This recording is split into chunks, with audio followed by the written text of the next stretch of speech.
नमस्कार, परभणी न्यूजमध्ये आपलं स्वागत करतो. मी दिलीप बनकर. पाहूया आजच्या ठळक घडामोडी. परभणी न्यूजमध्ये आपलं स्वागत करतो. जिल्हा परिषद आणि पंचायत समितीच्या सार्वत्रिक निवडणुका 2025-26 या ठिकाणी चालू आहेत आणि या ठिकाणी पोखर्णे सर्कलमधून जयश्री अशोकराव वाघ यांनी आपला जिल्हा परिषदेसाठी उमेदवारी अर्ज दाखल केलेला आहे. आपल्यासोबत पोखर्णे येथील कार्यकर्ते आहेत. आपण उमेदवाराची मुलाखत या ठिकाणी घेणार आहोत. काय सांगतात माध्यमाशी, आपण त्यांच्याशी जाणून घेतो.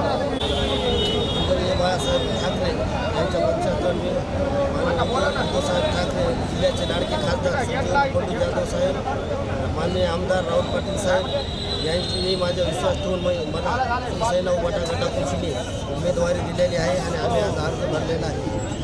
नेमकं आपल्या प्रभागामध्ये ज्या सर्कलमध्ये जे शेतकऱ्यांचे काम आहेत, जे आपला जो अजेंडा आहे, काय आहे नेमका, काय विकास करणार आहे? आम्ही विकास हे करणारे जे गावाकडे जे खेड्यापाड्याचे रस्ते असो, दवाखान्याचे असो, जे लोकांना सुविधा हे जे लागणार आहेत ते काम आम्ही करणार. धन्यवाद. पंचायत समितीचं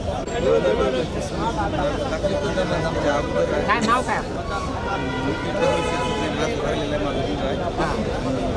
खासदार साहेबांनी आमदार साहेब दोघांनी आमच्या विश्वासातून त्यांनी आम्हाला उमेदवारी दिली. आम्ही ज्या लोकांच्या अडीअडचणी असतात, ज्याची गरज आहे त्याची आम्ही 100% त्याच्या त्याला मदत करू. त्याची काही अडचण असेल त्यांनी आल्यावर आम्ही 100% सोडू. जे काही वरून काही हे करतो याच्यात सगळं आम्ही या तुमचे